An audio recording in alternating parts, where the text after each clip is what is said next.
I just had a guy walk into the shop yesterday. He was literally shaking. He'd just picked up his brand new 2025 Ram 1500 and he's already losing sleep. He said, "I think I made a $70,000 mistake."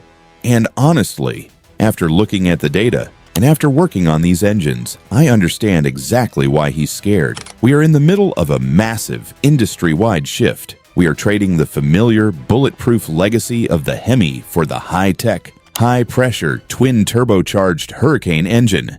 And the internet, it's not helping. You've got one side saying it's the future, and you've got another side screaming that it's going to grenade in 50,000 miles. Today, I'm not here to sell you on a truck.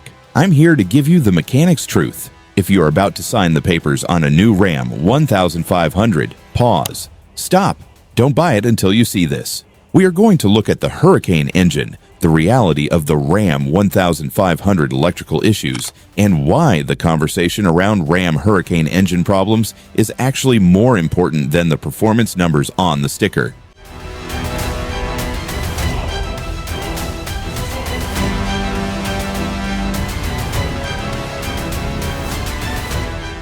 Let's start with the heart of the beast, the Hurricane. It's an inline-six twin-turbo monster. The engineering, it's brilliant. It's essentially two 1.5-liter engines strapped together. It's light, it's compact, and it generates massive power. But as a mechanic, I have a rule. Power is free, reliability is expensive. What the marketing doesn't tell you is the pressure. To get that Hemi-level power out of 6 cylinders, these turbos have to run hot. They have to spin fast.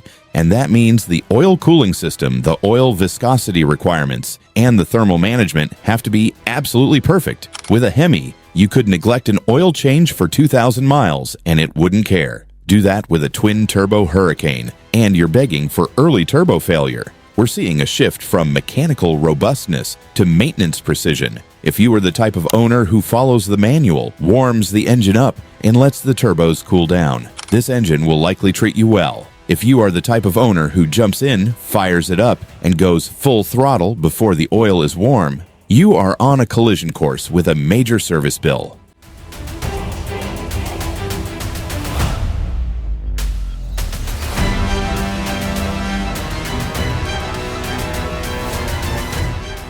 Now let's talk about the biggest thing driving the conversation right now.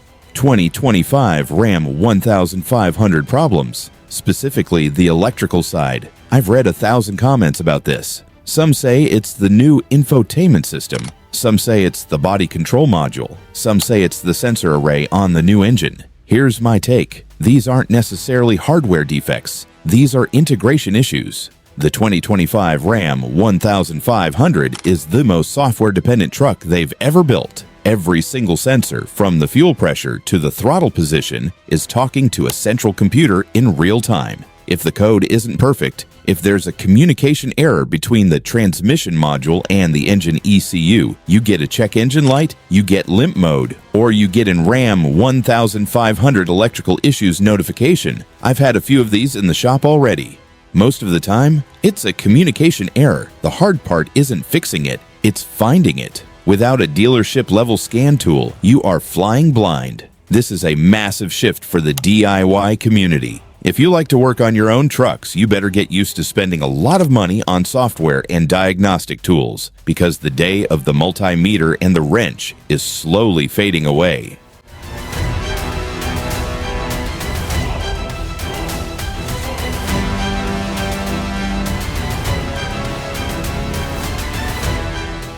This brings us to the elephant in the room.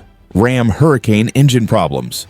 What are we actually seeing? We're seeing some reports of cooling system leaks, which is typical for a brand new design. We're seeing some turbo plumbing issues, again, typical for a first-year design. But we are not seeing catastrophic engine-destroying failures at the volume some of these clickbait videos would have you believe. However, the uncertainty is real. The reason the market is down isn't just because the engine is new. It's because we don't have the long-term data. We don't know how these things handle 150,000 miles of dusty, hot, heavy towing miles. The Hemi earned its reputation over decades. The Hurricane is trying to earn it over a single model year. That is a tall order for any manufacturer.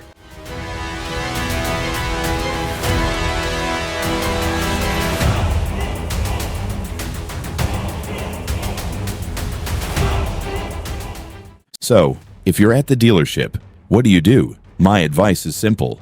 If you're a high-mileage driver, if you rely on this truck for your livelihood, and if you hate the idea of being the person who has to take a vehicle back to the dealer for software updates, look for a late-model Hemi. Get a 2024. It's the last of the breed, it's proven, and it's a safer bet for the long haul. But if you're a Ram fan, if you want the cutting edge, if you appreciate the engineering, and if you're going to be under warranty for the life of the vehicle, the Hurricane is a blast. It makes the Ram feel like a different truck. It's nimble, it's fast, and it's impressive. Just be aware of the trade-off. You're trading mechanical simplicity for technological sophistication. And that, folks, is the fundamental shift of the 2025 to 2026 model year. Don't blame the engine for not being a Hemi. It wasn't designed to be.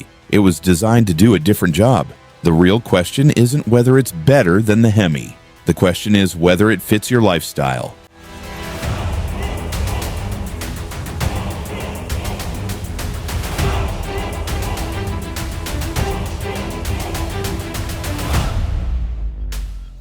I'm going to keep tracking every single update on these trucks. We're going to find out if the Hurricane truly lives up to the hype, or if the Ram 1500 reliability fears were justified. If you own one of these new trucks, I want to hear from you. Tell me your story in the comments. Have you had a glitch? Have you had a dream experience? Let's build a real unfiltered database here so everyone else can make the right call. And make sure you're subscribed, because we are going to be diving deeper into the specific electrical bugs we're seeing so you know how to handle them if they happen to you. Thanks for watching, and I'll see you in the comments.